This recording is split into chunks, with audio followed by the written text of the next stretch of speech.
Here is Rand Paul's interview with the Louisville Courier-Journal. We'll get to Rand Paul with Rachel Maddow shortly, but here's the first comments he made, at least that we have,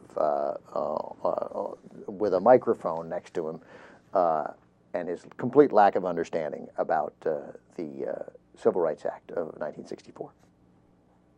Would you have voted for the Civil Rights Act of 1964?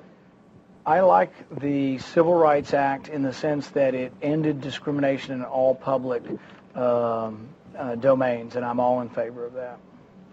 But? You had to ask me the but.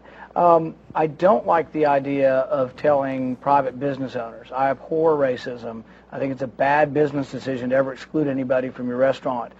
But at the same time, I do believe in private ownership. But I think there should be absolutely no discrimination in anything that gets any public funding. And that's most of what the Civil Rights Act was about, to my mind. And then it was extended by most localities to include all.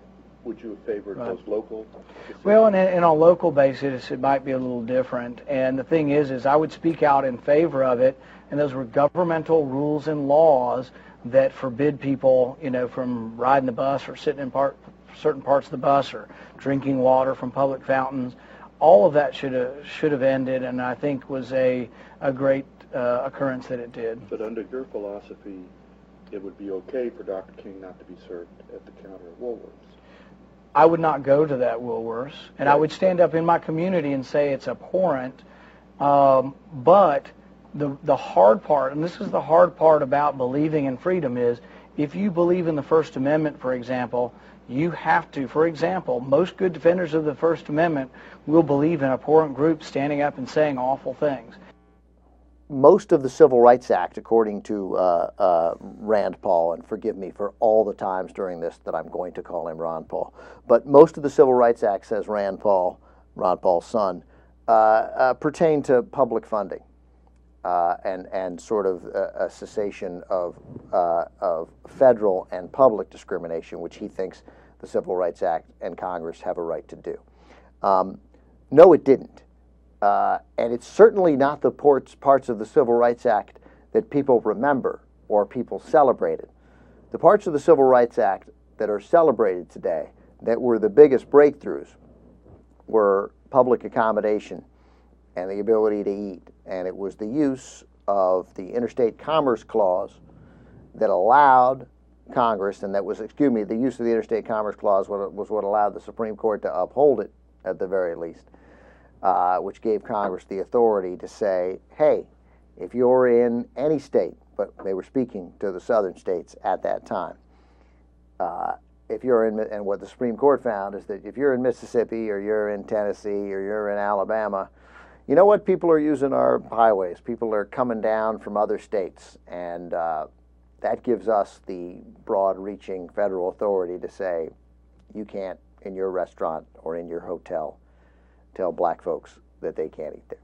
And what Ron Paul is saying, and what the entire Tea Party movement is saying when they say that Washington is the only problem and that big government is the problem, and freedom, freedom, freedom, freedom. Good news for you, we're all in favor of freedom. What they're saying is, and what was asked there by the Louisville Courier-Journal editorial staff was, so what you're saying, Dr. Paul, is it is okay. You would have thought it was okay for Woolworths not to serve Dr. King or any of those kids who engaged in the sit-in. And what Rand Paul said was, if I may paraphrase, is, yeah, that's right.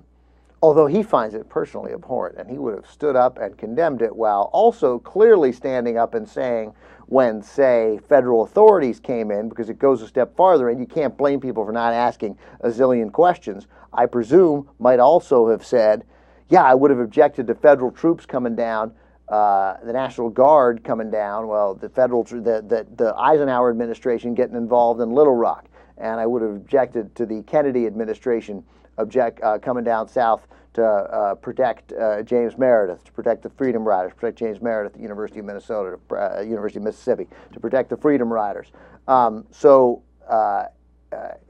what Rand Paul is also saying very clearly is, yeah, I would have personally objected to it, but I also would have personally objected to any insistence that Woolworths has to serve blacks. And if I'd like to extend it, just so everybody's clear, or gays, or Jews, or Muslims, or anybody else. And he doesn't understand clearly what the Civil Rights Act is all about, and admitted in another interview to not having read it. Let's continue with Rand Paul, Dr. Rand Paul, talking to Rachel Maddow on the Rachel Maddow Show on MSNBC. Let's hear clip 3, JR. There's 10 different titles, to the Civil Rights Act, and 9 out of 10 deal with public institutions, and I'm absolutely in favor of. 1 deals with private institutions, and had I been around, I would have tried to modify that. But the other thing about legislation, and this is why it's a little hard to say exactly where you are sometimes, is that when you support 9 out of 10 things in a good piece of legislation, do you vote for it or against it? And I think sometimes those are difficult situations. What I was asked by the Courier-Journal, and I stick by it, is that I do defend and believe that the government should not be involved with institutional racism or discrimination or segregation in schools, busing, all of those things. But had I been there would have been some discussion over one of the titles of the civil rights, and I think that's a valid point, still a valid discussion, because the thing is if we want to harbor in on private businesses and their policies, then you have to have the discussion about, do you want to abridge the First Amendment as well?